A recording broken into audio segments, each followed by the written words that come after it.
I still get asked if I regret my decision to take a scholarship at Indiana University in Bloomington when I had the opportunity to go to highly acclaimed football schools with unbelievable winning traditions. Everywhere I travel to speak to groups and organizations, this question is brought up at least 5 times after my presentation while I'm chatting with the attendees offstage. My response every single time is, absolutely not. I have no regrets at all going to Indiana University. As a matter of fact, it ended up becoming a major blessing in my life that changed me as a man forever. It may sound like a cliched response, but I truly mean that statement. There are many reasons why Indiana University transformed me, but one of the main ones was Coach Terry Hepner. Almost everything that I know about leadership stems from Coach Hepner, a leader, coach, mentor, father, husband, and friend. Titles don't define leadership, and titles don't define who a man is. A certain title may have others calling you their boss, but true leadership is much more than just a label.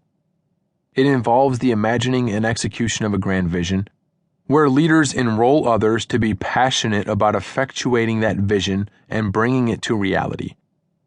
Coach Hep not only had the players on board, but the entire Indiana community as a whole.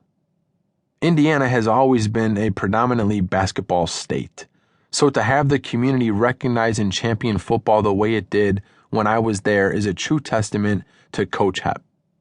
His humility, positive energy, and willingness and ability to lead by example are what made him such a phenomenal trailblazer at Indiana.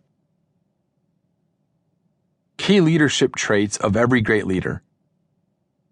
While thinking about Coach Hep, I realized that there are 3 traits that he and all effective leaders share. Number 1, they possess a deep sense of humility. The best coaches I ever had in football were also the coaches who were the most humble. They were always thinking about those they were leading and rarely about themselves. In my life as a public speaker, I see the same trait in the high-performing and dominant organizations that I spend time with. The one key characteristic that all the top executives possess is humility. Top employees never want to work for or be associated with leaders who are arrogant and egocentric. As Billy Graham once said, the smallest package in the world is a man all wrapped up in himself. Number 2, they radiate positive energy. Just like in life, the business world is full of sudden twists, turns, and obstacles, but the most effective leaders never let the unexpected destroy their positive energy.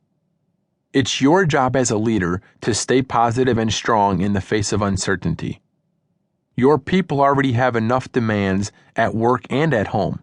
Don't sabotage your employees' or your organization's growth by putting negative energy into the workplace. As the leader, you set the tone. Whether that tone is positive or negative is completely up to you.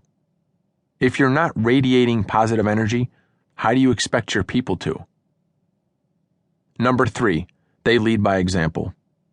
This one may seem self-explanatory, but you would be shocked at the number of leaders who would never consider doing what they ask of those they lead.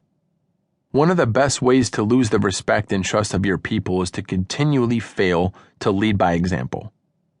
Look at any phenomenal leader. For example, take Bono, the lead singer of U2.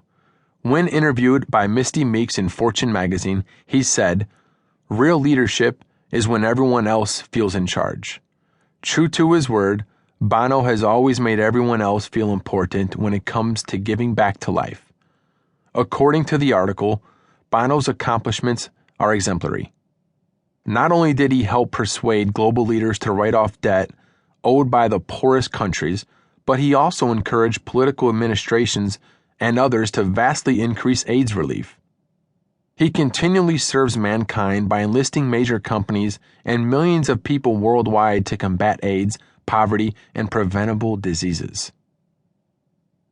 Moreover, leaders are self-starters. They live what they preach. They demand excellence from themselves first before they ever demand excellence from anyone else. That was Coach Hep to a T. I'll never forget my first official visit to Indiana University. I was